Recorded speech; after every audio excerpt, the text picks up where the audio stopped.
Hello, I'm Latanja Muhammad, founder of College Cost Cutter. Welcome to Countdown to the FAFSA. 30 days, 30 ways to maximize financial aid eligibility. We are on day 13, continuing our discussion of common mistakes that families make when completing the FAFSA. And this one might be a little sensitive for some families. However, there are families out there who believe it is a good idea and a good strategy to lie on the FAFSA. And I can tell you that it is not a good idea at all. Here at College Cost Cutter, we have so many strategies to help families legally and ethically reduce their out-of-pocket costs for college.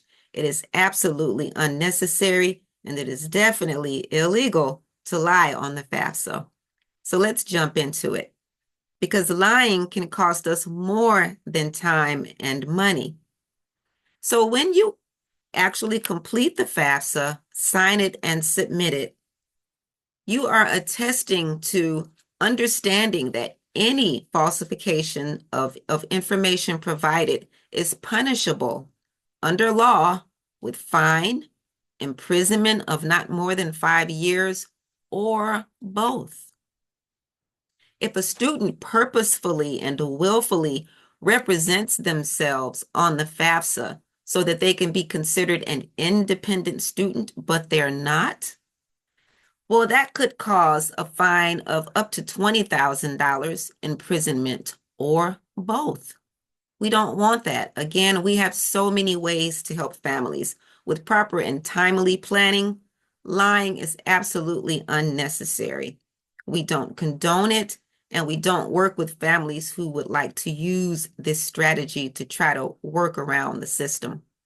Also, when the FAFSA is signed and submitted, the family is also attesting to the fact that they understand that any information they provide on the FAFSA, if they are asked to verify that information, they are willing to provide the documents to do so.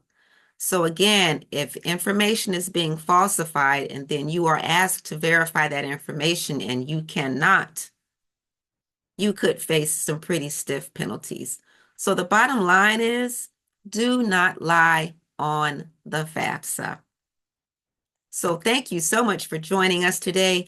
Don't forget to like, share, and invite others to join us for Countdown to the FAFSA. 30 days, 30 ways to maximize financial aid eligibility. We will see you tomorrow. Bye.